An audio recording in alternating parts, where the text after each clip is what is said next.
His father conquered the world and left it to him. Most rulers would have been satisfied. Suleiman was not. In 46 years on the throne, he would push the Ottoman Empire further than it had ever gone, deep into the heart of Christian Europe. He came within miles of conquering Vienna, the capital of the Holy Roman Empire, and changing the fate of Western civilization forever. This is Suleiman the Magnificent, the Sultan who almost conquered Europe. Suleiman was born in 1494 in Trabzon, the same city where his father, Selim, had once been exiled as a distant prince. Unlike Selim, who clawed his way to the throne through rebellion and civil war, Suleiman inherited power cleanly.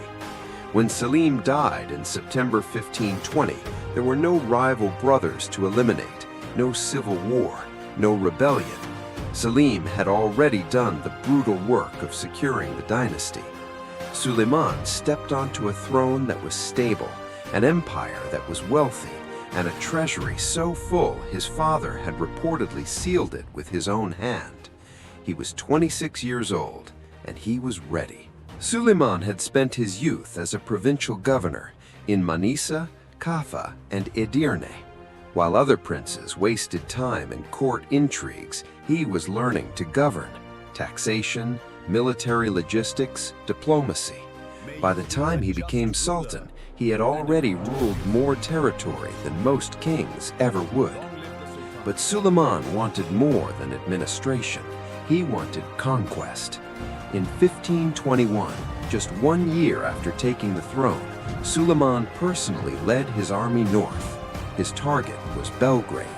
The city had repelled his great-grandfather, Mehmed II, the conqueror of Constantinople. It had resisted the Ottomans for decades. Suleiman took it in weeks. Belgrade was not just a city, it was the gate to Central Europe. With it in Ottoman hands, the road to Hungary, Austria, and beyond lay open. In 1522, Suleiman turned his attention to the Knights of St. John on the island of Rhodes.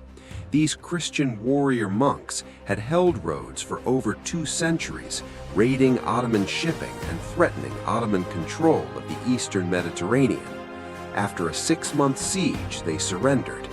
In a move that shocked Europe, Suleiman allowed the knights to leave with honor: their weapons, their ships, their lives.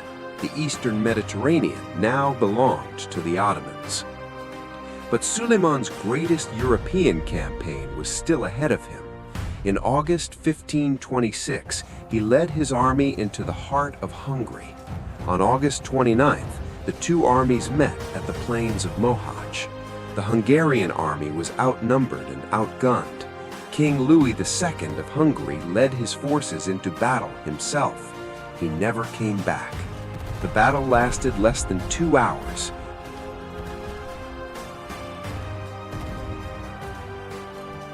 The Hungarian army was destroyed. The king drowned fleeing the battlefield. 2 archbishops, 5 bishops, and nearly 20,000 soldiers died. Ottoman forces sacked and burned the Hungarian capital of Buda. In less than 2 hours, a kingdom that had stood for 5 centuries was broken. 3 years later, Suleiman pushed further west than any Ottoman army had ever gone. His target, Vienna, capital of Habsburg Austria, heart of the Holy Roman Empire, the city that stood between the Ottomans and the rest of Europe. In the spring of 1529, Suleiman assembled an army of over 100,000 men and marched west from Bulgaria. But fate had other plans. The campaign was cursed from the beginning. Unusually heavy rains turned the roads into rivers of mud.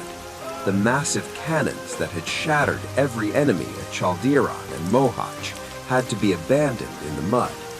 Camels died by the thousands. Disease swept through the army. Suleiman arrived outside Vienna in September 1529, exhausted, undersupplied, without his heavy artillery. Vienna was defended by only 20,000 men. but those 20,000 had walls, determination, and winter on their side.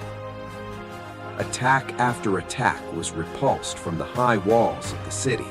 The Austrian defenders picked off Suleiman troops with arquebuses. 1,200 Janissaries were killed in a single engagement on October 12th.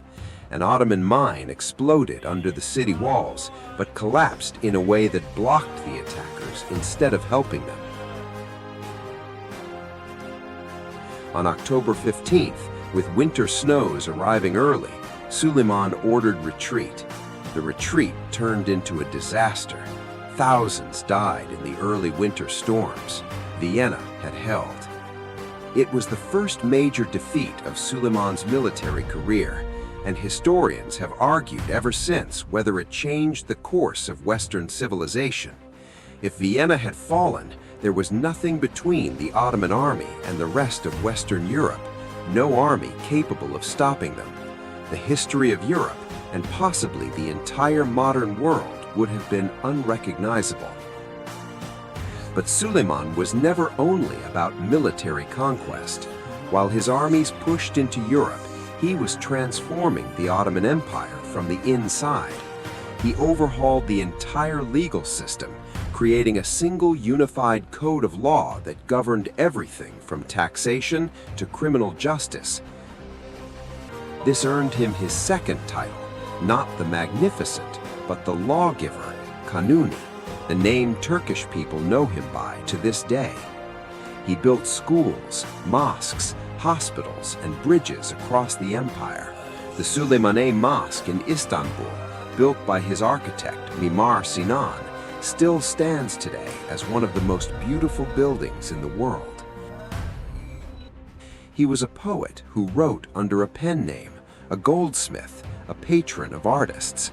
The man the Europeans feared as a conqueror was building a civilization at home.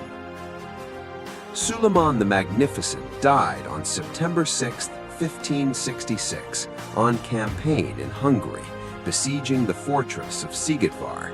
He was 71 years old. He had ruled for 46 years. His death was kept secret for 3 weeks, so the army would not lose heart.